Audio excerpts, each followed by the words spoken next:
ವಿವಿಧ ಬೇಡಿಕೆಗಳನ್ನು ಈಡೇರಿಸುವಂತೆ ಇಂದು ಸಾರಿಗೆ ನೌಕರರು ಮುಷ್ಕರವನ್ನು ಕರೆದಿರುವಂಥದ್ದು. ಈ ಹಿನ್ನೆಲೆಯಲ್ಲಿ ಉಡುಪಿ ಜಿಲ್ಲೆಯಲ್ಲಿ ಮುಷ್ಕರದ ಬಿಸಿ ತಟ್ಟಿಲ್ಲ ಅಂತಲೇ ಹೇಳ್ಬೋದು. ನಾವು ಚಿತ್ರಣವನ್ನು ಗಮನಿಸ್ಬೋದು.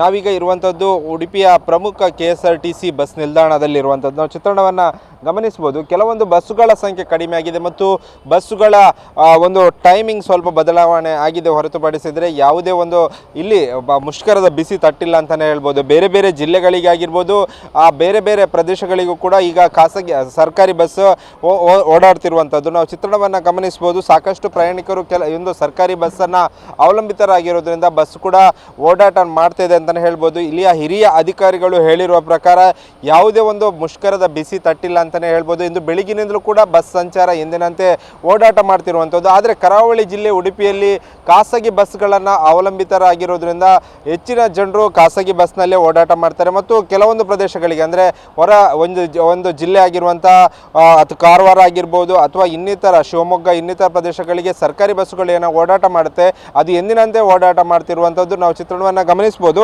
ಮತ್ತೊಂದು ಕಡೆಯಲ್ಲಿ ಈಗ ಈ ಒಂದು ಪ್ರದೇಶಗಳಲ್ಲಿ ಪೊಲೀಸರು ಬಿಗಿ ಬಂದೋಬಸ್ತನ್ನು ಹೆಚ್ಚಿನ ಸಂಖ್ಯೆಯಲ್ಲಿ ಪೊಲೀಸರನ್ನು ಕೂಡ ನಿಯೋಜನೆ ಮಾಡಿರುವಂಥದ್ದು. ಯಾಕಂದರೆ ಯಾವುದೇ ಸಮಯದಲ್ಲಿ ಪ್ರತಿಭಟನೆ ಕಾವು ಹೆಚ್ಚಾದರೆ ಮತ್ತು ಯಾವುದೇ ಒಂದು ಅಹಿತ ಘಟನೆ ನಡೀಬಾರ್ದು ಹಿನ್ನೆಲೆಯಲ್ಲಿ ಪೊಲೀಸರನ್ನು ಕೂಡ ನಿಯೋಜನೆ ಮಾಡಿರುವಂಥದ್ದು. KSRP ತುಕಡಿಗಳನ್ನು ಕೂಡ ಈ ಒಂದು ಪ್ರದೇಶದಲ್ಲಿ ನಿಯೋಜನೆ ಮಾಡಿರುವಂಥದ್ದು. ಸದ್ಯ ಈ ಒಂದು ಬಸ್ ಕೆಲವರಿಗೆ ಒಂದು ಮುಷ್ಕರದ ಮಾಹಿತಿ ಇರುವ ಹಿನ್ನೆಲೆಯಲ್ಲಿ ಈ ಒಂದು ಬಸ್ ಸ್ಟ್ಯಾಂಡ್ಗೆ ಬರುವಂಥ ಸಂಖ್ಯೆ ಕಡಿಮೆ ಆಗಿದೆ.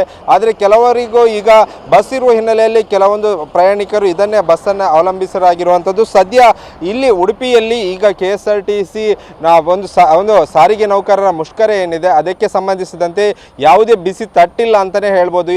ನಾವು ಚಿತ್ರಣವನ್ನು ಕೂಡ ಗಮನಿಸಿದ್ವಿ. ಸಾಕಷ್ಟು ಬಸ್ಸುಗಳು ಕೂಡ ಓಡಾಟ ಮಾಡ್ತಿರುವಂಥದ್ದು. ಈ ಹಿನ್ನೆಲೆಯಲ್ಲಿ ಉಡುಪಿಯಲ್ಲಿ ಒಂದು ಮುಷ್ಕರದ ಬಿಸಿ ಯಾವುದೇ ರೀತಿಯ ಒಂದು ಪರಿಣಾಮ ಬೀರಿಲ್ಲ ಅಂತಲೇ ಹೇಳ್ಬೋದು. ಕ್ಯಾಮ್ರಾಮ್ಯಾನ್ ರಾಮ್ ಜೊತೆ ಪ್ರಜ್ವಲ್ ಅಮೀನ್ TV9 ಉಡುಪಿ.